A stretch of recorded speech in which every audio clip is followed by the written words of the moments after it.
friends, this is Carly and I am back with another review. We have finished our Crimson Dynamo, so I am going backwards in time now to the Abomination Build-A-Fig. I started that before I started the Crimson Dynamo series, and the reason I moved on was because I had 3 figures on pre-order from Hasboro Pulse and it took this long to get them. I just got them a few days ago.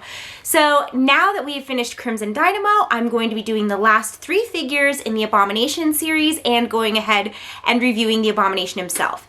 So I know that I'm a little bit behind the curve on this, but I started it and I wanted to complete it. I don't know if I'll be bringing a lot of new thoughts to the table, but hopefully you guys find the review interesting anyway. So the figure I'm starting off with today is the figure that came with the head of the Abomination, and that is Mach-I. So, as you all know by this point, I like to try to talk a little bit about the character before I present a full review. Mach-I is a little bit tough for me though. I am familiar with him from Spider-Man, which is my all-time favorite. So I started a while back reading all of the essential Spider-Man comics, and I'm on volume 5 or 6 now, I don't know. I have to put it down sometimes, but Mach-I started out as the Beetle, and so I learned about him in Spider-Man, but he was first introduced in the Fantastic Four as a foe of Johnny, so the Human Torch. So he has had a lot of iterations. As I was doing the research to look into who he is at this point in the story and who he becomes, there's so many evolutions and changes. I mean, I think we're on like Mach 6 at this point, that it was a little bit difficult for me to get a nice condensed version of the story to share with you guys. I know him as the Beetle, but that is a very different suit than what we see here. The Beetle was sort of a bucket-headed, kind of robotic-looking figure that was green and purple and had these suction-y cup fingers like a gecko. We see elements of that here with the Mach-I, but by this point he's joined the Marvel Thunderbolts team, which is sort of a hero team. I guess they sort of, it's kind of hard to know. They present as good guys, but sometimes they're doing some dirty deeds under the radar, and a lot of them were previously villains. He is in a relationship with Songbird, who I actually have on my shelf up here. I don't know if you can see her back there. At one point, he gets turned into a black guy and then changed back again. So there's a lot of stuff going on here with our old friend, Abe Jenkins. But I'm just going to go ahead and talk about the figure here. So he's not one I'm sure that I will try to get to know a lot more about. It looks like as I'm reading I'm going to encounter him, but as far as Mach-I himself, I'm sorry I don't have more to tell you about him or the Thunderbolts, but I'm just going to go on with the figure because I'm really intrigued by this particular figure in the line. So what I like most about this figure is that you can see the effort that was put into providing thoughtful detail that show who he is. So we've got these sort of like bumps harken back to his Beetle days, his original Beetle days. They just are sort of an amphibious detail kind of, and he had that where he was almost more, some of the detail was a little bit more lizard-like necessarily than bug-like in my opinion, and I think that that's what that looks like to me. But he does have these great joints and limbs. This is a suit that he puts on, and that's why there's so many versions of it. But I really love the way that they keep his hands and his knees and his elbows really dainty and fine like an insect. So I was really impressed by that thoughtful detail put into the creation of this figure. Obviously, we see a lot of sculpting done over the mold of this figure that really sort of adds to the abs. I thought were really cool, the way that they did them, that add to the Beetle persona, the idea of a Beetle in this character. I really like the way that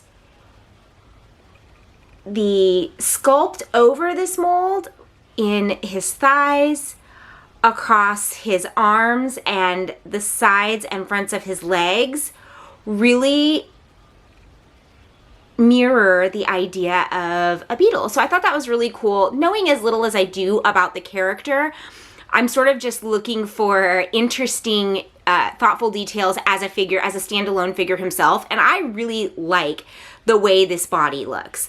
As far as his pack, his jetpack, the wings are cool.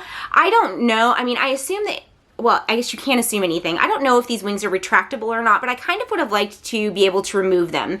They are attached to this vest, which is vinyl, and it doesn't come off. So there's no way to remove those or retract the wings in any kind of way. And as I said, I don't know if that was a part of the suit with the character, but I feel like I would have liked to be able to take these off just for a little bit of versatility. He didn't come with any additional accessories. His suit is pretty complete with accessories and details. We have a shooter sort of built into his wrists, which gives him a very creepy look. The way that these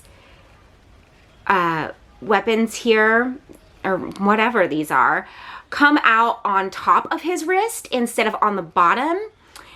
His elbow is here, we see. So this is on top of his arm, and it has a really cool, very sort of creepy, kind of disturbing effect. So even without additional accessories added on, he has a lot of crazy awesome detail in here that makes him look really cool and insect-like. There's a sculpt over his legs that looks like an exoskeleton with this paint. It's very difficult to focus. He has an awesome metallic blue paint. As you can see, it really catches the light and it makes it a little bit more difficult to focus. But we can still see the sculpt here that goes over his leg muscles. That creates, and with the etched leg here, the shins, which is the same etching that goes up around his thighs, we really get the sense of an exoskeleton, kind of. And it just really adds, I just feel like the detail that was put into making him look insect-like was really thoughtful and really well done. The helmet really reminds me of the Wasp, or Ant-Man, honestly. And I mean, I'm fine with that, though, because it suits the character. It also has the ridge of little bumps here that remind me of an insect and a little antenna on the side. He's kind of a strange combination of sort of a mecha-looking character and an insect. So I think that as a scientist who developed his own armor, I think that's what we're supposed to get from this, and I think it works. I really like that from the source material that I was able to find of Mach 1, which there isn't much. It seems like they're only really looking at the beetle and then future iterations. So I really had trouble researching this character. But this image of, or this particular figure, holds very true to the images I was able to find. When I was going through the points of articulation, I was extremely happy with everything about this figure. Even though he has a helmet and armor on his shoulders, his head moves all the way up and holds a pose. You can turn easily from side to side, and he can look down. So even though he has this bulky armor, it's done in such a way that you don't lose any range of motion in the head, which is rare, which is really nice as well. Also, the shoulder pads here are hollow, which you can see. They are vinyl and hollow, so you don't lose any range of motion in his shoulders in lifting his arms up, which is great. Even though he has these thin little bug-like wrists and hands, he has a full range of motion there. Actually, it's probably better than normal because it is so thin and small. And double jointed elbows, which we are always happy to see. He turns at, let's see, is it 2 points? No. So he turns down here in the waist, not in the abdomen. And then he does have a click in his abdominal region, but because of the armor here, because of the wings, there's a little bit of hindrance. So he really only goes this far, which isn't very far back, and then this far forward in the abdomen. So maybe there's a little bit of hindrance there, but I don't think it's something that will affect the way that you feel about the figure overall. His legs are great. He's got turning here in the thighs. His knees and ankles are lacking. He doesn't have the boot turn, which I actually miss because in if there isn't going to be a 360 turn in the foot where you can turn his foot out, he has this weird rocking movement, which is unusual, and then a forward and back movement. The rocking is unusual, and I don't find it very practical. He cannot turn from left to right. That all happens in the thigh up here, which is a little bit strange. It seems like they're missing some potential points of movement by doing it that way. But I think it could also create some very creepy sort of bug-like poses if you do things that way. So there's some interesting potential with the foot like that. I've never seen that. It could be totally common, but while it is strange, it doesn't seem to affect the way that you're able to pose him. I also find it strange.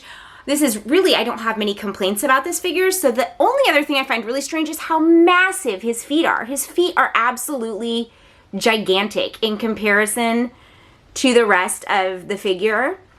And it looks like this is sort of a mix of a medium build figure in the torso, and then that they gave him maybe like a larger, more muscular build in the calves.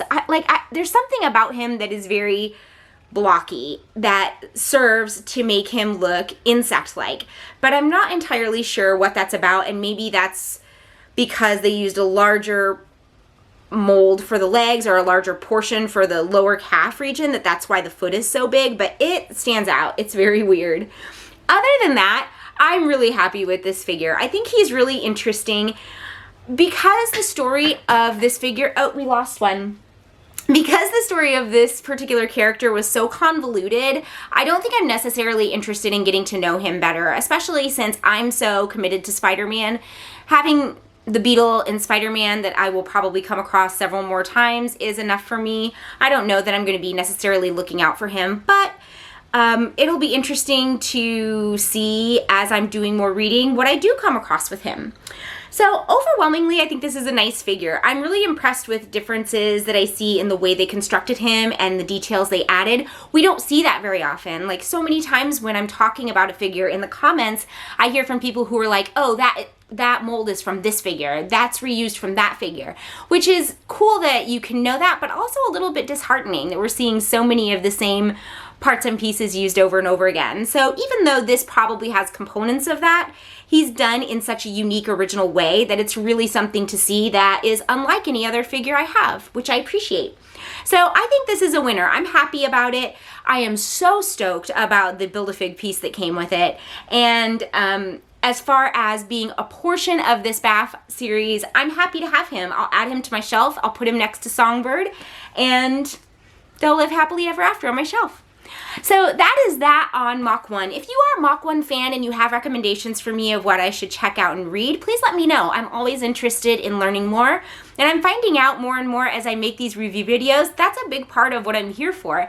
Being a big fan of comic books and movies and comic book figures and characters, learning from people who are also big fans is really proving to be rewarding to me. So if you guys have information to share with me, please feel free to in the comments. I'm happy to check out any comic books that you recommend.